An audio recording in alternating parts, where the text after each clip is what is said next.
5 August Awami League সরকারের পতনের সঙ্গে পতন হয় দীর্ঘ 17 বছরের ফ্যাসিজমের সংস্কৃতি। ছাত্র জনতার হাত ধরে যে বিজয়ের বীজ বপন হয়েছে লাল সূর্যের বাংলাদেশে, তাতে প্রত্যাশা ছিল রাজনৈতিক দলগুলোর হাত ধরেই আসবে নতুন ভোর।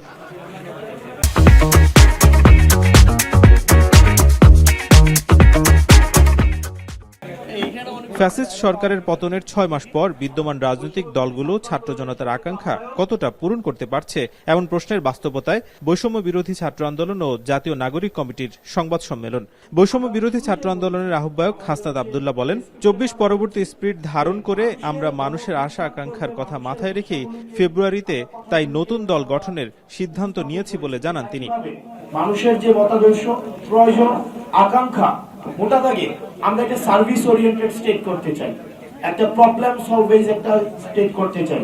আমাদের যে ভাবাদর্শিক যে সংঘর্ষগুলো রয়েছে সেগুলোর ঊর্ধ্বে আমরা যেতে চাই। আমাদের প্রচলিত যে রাজনৈতিক ধারাগুলো রয়েছে সেটির ঊর্ধ্বে যেতে চাই। কিন্তু বৈষম্য বিরোধী ও নাগরিক কমিটির হাত ধরে যে দলটি আসছে, জনসাধারণের মাঝে তা কতটা প্রভাব ফেলবে, এমন প্রশ্নের প্রেক্ষিতে দল গঠনের আগে ফেব্রুয়ারি মাস জুড়ে সারা দেশে প্রায় 1 লাখ মানুষের প্রত্যাশার কথা জানবেন তারা। জনমত জরিপ অনলাইন ও অফলাইনে সংগ্রহ করা হবে বলে জানান নেতারা। এ সময় পদত্যাগ না করে কোনো উপদেষ্টার নতুন রাজনৈতিক দলে যোগ দেবার সুযোগ নেই বলে মনে করেন জাতীয় নাগরিক কমিটির আহ্বায়ক নাসির উদ্দিন পাটোয়ারি।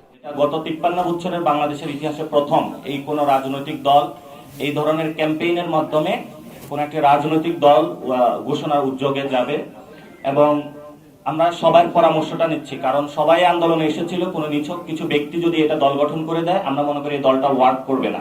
গণমাধ্যমে শেখ হাসিনার বক্তব্য প্রচার করলে তারা ফ্যাসিস্টদের দোসর বলে হুঁশিয়ারি দেন বৈষম্য বিরোধী ছাত্র আন্দোলন ও জাতীয় নাগরিক কমিটির নেতারা। নাজমুস সাকিব, এখন, ঢাকা।